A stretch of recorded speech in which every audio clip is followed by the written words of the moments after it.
All right, rock and roll. Welcome one, welcome all to the Scorched Earth Political Podcast. I am your host, John, and if you could, please kindly hit that like and subscribe button. It means a lot to us. Feel free to leave a comment. I try to answer everyone personally. I'm doing my best. You guys have some pretty interesting comments. I appreciate it. Even the trolls. Everybody's welcome. Let's come on in here and I will convert you. We have a story about that coming up. But the biggest story in the news, and I really don't want to delve into it too much, is Attorney General Pam Bondi, who is way over her skis. And we live in an administration where we all know this, that it's all sycophants, it's all yes, it's all butt kissers. They are not going to stand up for the Constitution. They just want to keep their job with Donald Trump. Donald Trump has made it explicitly evident that he doesn't want any dissent. Whatever he says goes. It doesn't matter about the Constitution, doesn't matter about a court ruling, doesn't matter about the Bill of Rights. We're just going to go full Trump steam ahead, right? That's how you get idiots like Stephen Miller.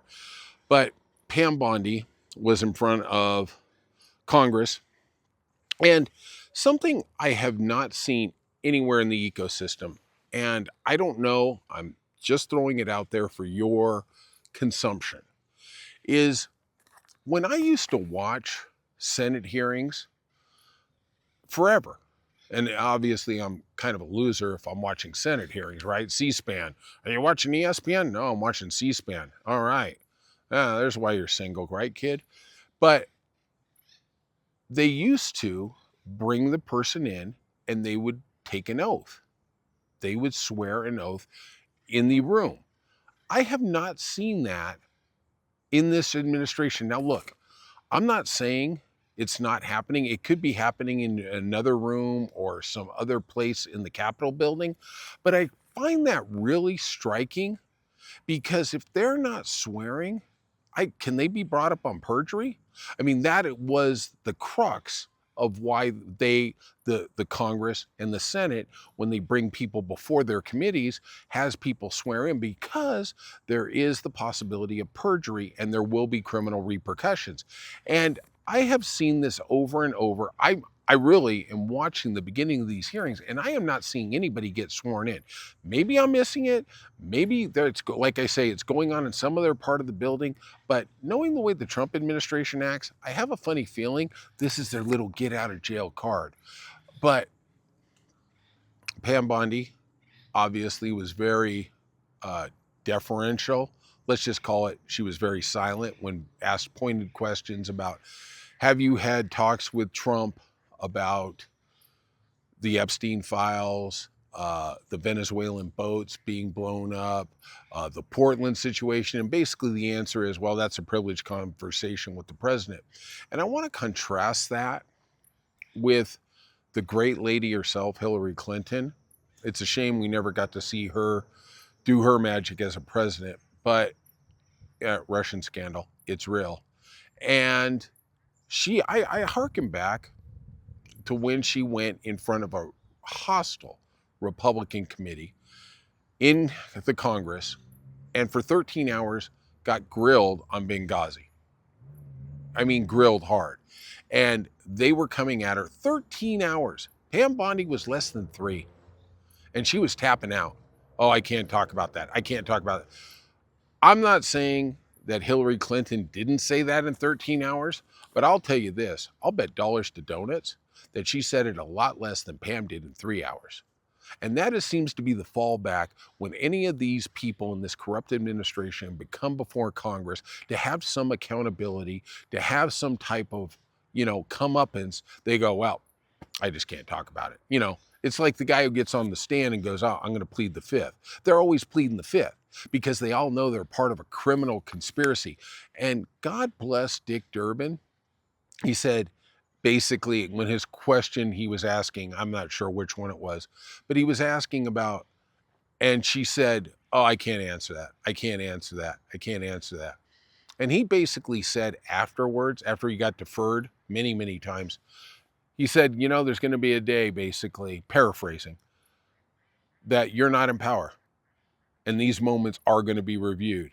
And there is there is going to be a comeuppance. There is going to be criminal investigations because the Trump people think they are never going to be out of power. Little shocker. In 13 months, we have an election. And let's see what happens in Congress. Let's see what Congress brings, what people they bring before them. Remember the January 6th committee? That amazing committee that came out with amazing conclusions and evidence, even bipartisan? Yeah, that's when the Democrats had power. Let's see how that all goes down. All right. In a case that I don't think is getting any national media, and I want to say, I look at that lake behind me. I love nature. I'm sure most of you do. But, you know, dumping the 56,000 gallons of radioactive waste into the Hudson River, you know, we're living in an administration where the Supreme Court rubber stamps whatever Donald Trump wants to do. And we had a case on Tuesday that is being presented to the Supreme Court, and this is about conversion therapy. This is this wackadoodle thought that we can get kids and we can basically try and brainwash them into not being gay, bisexual, transgender, you know, whatever it is, you know, cisgender. And when I was growing up, that nonsense for gay people was called pray away the gay. And then we find out, of course, later that most of the pastors and most of the reverends who are promoting this theory were gay themselves. Yeah, it's a wonderful world, isn't it? But, and I do wonder as we're going down this road, well, we'll get to this at the end of the conversation, that the Supreme Court is now going to say that Colorado has banned this. They say it is not healthy for their children. States are allowed, absolutely unequivocally, to intercede if a child is being harmed. Think about CPS.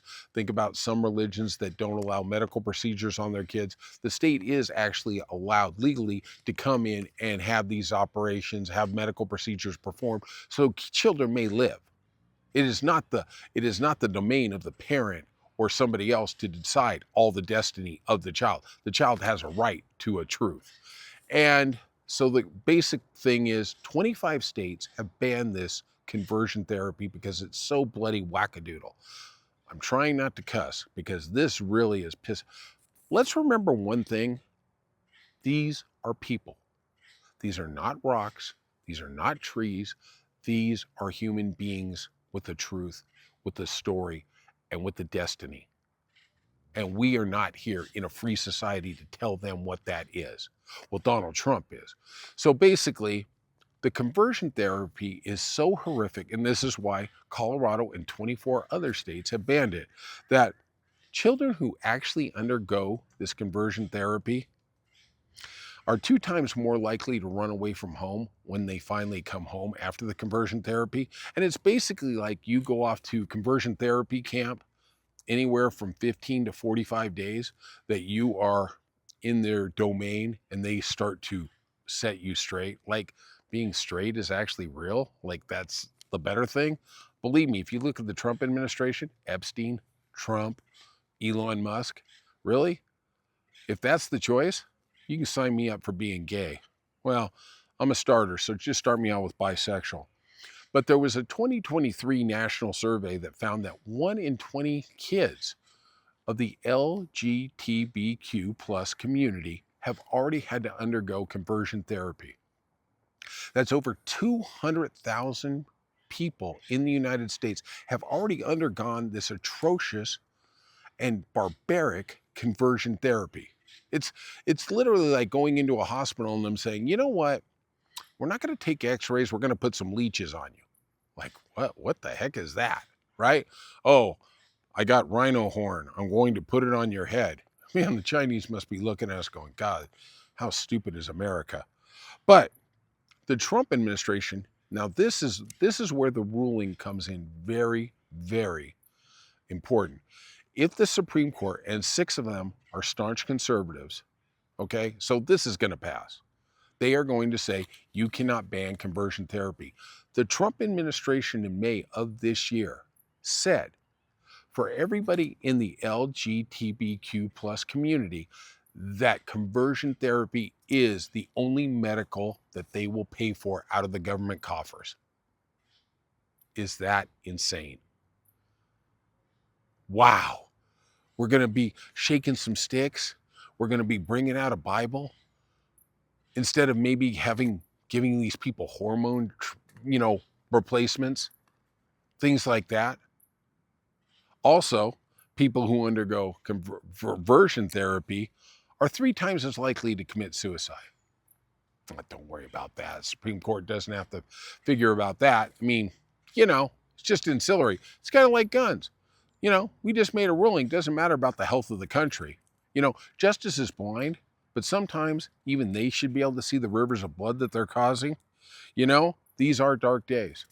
And I thought when the Supreme Court in the 2010s passed that ruling that same gender people could marry, get benefits, things, I thought we were making a breakthrough to a more evolved, more generous society. And sadly, it looks like we are trying to go back to the prehistoric era. And honestly, when you have 6 conservative justices on the Supreme Court, I don't know what the option out is. And it's just terrible. And it just breaks my heart because these people just want to live. I have a friend and he's gay and he just says, who would ever choose this life? It's so bloody hard. And you know what? That really says it all. If you know somebody, hug them. If you have a friend, family member, somebody like that in this community, they have a right to a life, just like me and you do. They don't need to be diminished, they don't need to be demeaned, and they don't need to be insulted because of their truth. You know what this is? This is religious racism. That's exactly what it is. Because it's not skin color, it's sexual orientation. Let's call it sexual racism. Let's go with that. It's being perpetrated by religious entities because, God forbid, anybody's gay, All right, let's get to the final story. The Trump administration caused this government shutdown that we're dealing with. And one of the things that happens is there's essential departments in the government that need to be manned even in a government shutdown. And basically, the law is when they are furloughed or they go to work without pay. Now think about this. How happy would you be to go to work for you don't know how long and you don't know when you're going to get paid? You have to spend gas, food, transportation to get to your job. You have to spend that time and you don't even know if you're going to recoup that money. Well, every time, let's start with that, you have been able to. They give you retroactive pay and it makes up for that, right? But in the meantime, you actually are working and not getting any money. You're putting money out to get to work, to do your job, but you get no money in. So obviously going to work is actually you're creating a pit, right? Well, and we thought volunteer work was tough. But the Trump administration is now floating the idea that they are not going to pay these essential workers or these furloughed workers who are not, where the government is shut down. And I was like, wow. Now, the real irony of it all is the law that states that these people, these great government workers, shall get paid was passed by Trump in his 1.0 administration in 2019. Now, you really want to get a kick here? Let's get a kick here. Here's what the law that the Trump administration in 2019 passed is called. It's the Government Fair Employment Treatment Act. Wow. Could you ever think about putting the word Trump and fair treatment in the same sentence? We're not talking about the young girls that, him and Epstein abused. No, we're talking about government workers who are going out and doing a stoic job, making America great, actually pushing forward the entire country with the infrastructure that they present and enable us to have Social Security, benefits. I mean, the thing is, everybody decries government until they need government. Everybody wants to cut all the government except the government they need. There's a lot of people out there who depend on the government.